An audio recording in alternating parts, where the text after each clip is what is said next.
Hello everyone. Big E's love of being money has no bounds.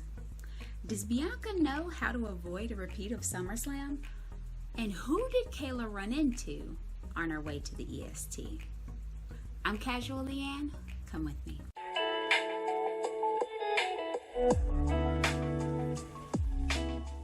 So this episode of Talking Smack took place on the 20th anniversary of the 9/11 terror attacks. And for anyone who may be watching who has any ties to the victim or who are survivors, I cannot show enough how much I appreciate you, your dedication, your determination, and the sacrifices that you and your loved ones took on those terrible days. Thank you so much. But you know who else took on a great sacrifice from 9/11? Zelina Vega, whose father was killed in the 9/11 terror attacks. Let's not forget, as a note, how messed up it was for her to have her match scrapped for that show. She was in full ring gear and everything. And it was supposed to be a tag team match, according to Fightful Select, with Zelina teaming up with Carmella to take on Liv Morgan and Toni Storm, which probably would have furthered that feud that started on Talking Smack last week. Naomi's segment with Sonya Deville also cut. But you know what wasn't cut? The long entrances, the recaps. So, their priorities are really in great shape. So the show begins with a deservedly somber tone. There's a never forget graphic with the American flag and the Twin Tower lights hovering over the New York City skyline. And then the introduction kind of continues on as usual. Our hosts are Matt Camp and radio personality / former host of Talking Smack / former commentator of Main Event / Triple H stunt double, Sam Roberts. Matt Camp points out how appropriate being at Madison Square Garden was on the eve of the anniversary. And Roberts notes the energy that superstars brought to that historic arena. From there, they get into the headlines.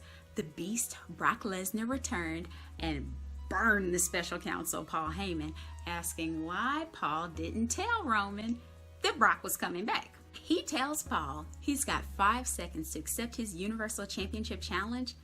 And the way Paul was looking at Brock Lesnar's hand while he was counting down, you would think each one of the Beast's fingers had fatal lasers attached to them. Brock got him into the F5 position, but Roman saved him. And Brock took a couple super kicks, then obliterated the bloodline, giving them an all-expenses-paid, first-class, temp-controlled, champagne and hot towel provided trip to Suplex City. Camp and Roberts note that the tension ran high. Camp's like, he did the introduction for Brock. Where does his loyalty lie? What a pretty little piece of nostalgia that introduction was. And Roberts points out that Heyman used that past tense. He was the advocate when he was introducing Brock. But that Paul Heyman's loyalty ultimately lies with Paul Heyman. They mention that the Demon Finn Balor returns, but they go into more detail about that later. The next headline is the 10-man tag team match with Atlanta Hawks point guard Trae Young interfering and getting ejected. The then Mr. Money in the Bank Big E goes over Sami Zayn to win for his team, and afterwards talks about how he can cash in at any time and on anyone. Could be Roman, could be Bobby. So I know he's WWE champion now, and boy do I have things to say about it, but since this is the Talking Smack review, I'll talk about what happened with SmackDown and Talking Smack, but I'll cover the cash-in on my review of Raw Talk, the actual night he did it. But Kayla is with Mr. Money in the Bank, and he's rubbing the pecs with his briefcase. Just, wow. She asks how it felt for him to walk away with that 10-man tag team victory in MSG. And he kind of quickly says, it feels great. And asks her if she's ever rubbed the briefcase against her body. And he asks if she wants to hold it. And she kind of hesitates. Kayla does. And he says, well, later then. Don't be weird about it. You made it kind of weird. But he goes on about how incredible that was, the history, and oh yeah, Trae Young was there too. Kayla asks if that's all he has to say about that, and he's like, well, yeah, he's a gifted player, but he wasn't all that well received. And he kind of continues to rub this briefcase against him, getting no small amount of pleasure from it. Her next question is basically, what's with Paul Heyman? Like, why are you basically stalking him this way? He's just reminding Paul that Biggie has what he needs to take the title away from Roman. He just likes to be there. He just likes to haunt people, just remind people. Finally, she asks about Brock Lesnar, what he thinks about his return. And he's like, the hair was a choice. And when you get to be so wealthy, you get to just do stuff.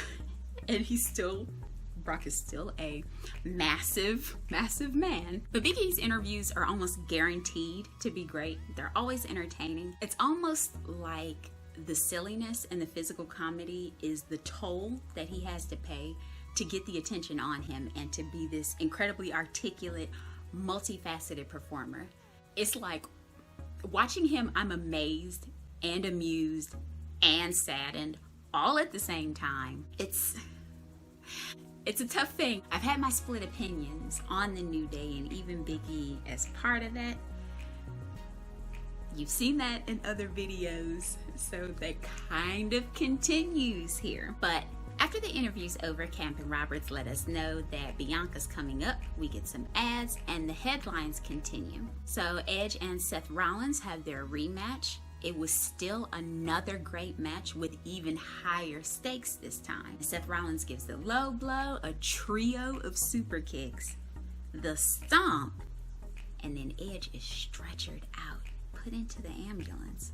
With this, we see Seth Rollins come outside of himself, kind of numb to what's happened, but slowly grasping the magnitude of what he's done. Sam Roberts reflects the concerns of the universe, how we all kind of hold our breaths when Edge wrestles because we know what he's been through, the way he's been hurt, the surgeries. But I'm actually shocked at how pro Seth Rollins the host team is. They defend him.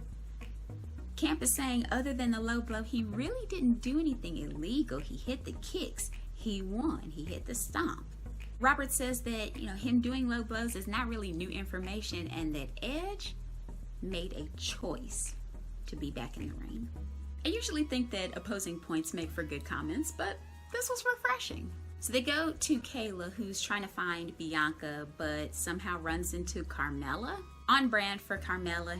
I'm beautiful. I'm gorgeous. Look at me. Look at how wonderful I am. I'm the most beautiful. Ellipsis. While this extravaganza of self-love is going on, Liv comes in a frame. And Carmella says she knows that Liv's a fan and it's so cute and she loves it. And Liv conveys her concern and wonders if Carmella is maybe lacking some love elsewhere, and this is why she's seeking it from the universe. And Carmella says she's lacking nothing. She's just confident, she's beautiful, and she's sorry that Liv doesn't love herself. She's hot and Liv's not. She steps out of frame demanding champagne. That's it. Liv says there's something wrong with her. No, there's something wrong with this segment, but I can't quite put my finger on it. I do give them credit for its kind of seemingly impromptu nature. Kayla's on her way to get Bianca and these two just happen to show up. But it was weird to say the interview was going to be with Bianca and then it wasn't. The camp asks Roberts, give me something that just came out of Liv and Carmella and hair and fans. And I'm thinking the same exact thing. Like, yes, what can you make out of that, please? And Roberts answers basically that Liv thinks Carmella is the person to have her breakout moment with. I gotta hand it to him. He made something out of it. I couldn't. We have some ads and the headlines continue, this time with Becky Lynch and Bianca's contract signing for the SmackDown Women's Championship match at Extreme Rules. It's basically flash in the pan versus sign it. Becky Lynch, in full heel justification, says she left her baby girl at home to come back for the fans, and they favor a flash in the pan over her. Now that's stung on two levels, because she's right and she's wrong. She did leave her baby girl, But Bianca Belair is by no means a flash in the pan. Bianca says again and again to sign the contract. Sign it, sign it. The fans pick it up with a chant. This match at Extreme Rules is going to be a titanic encounter.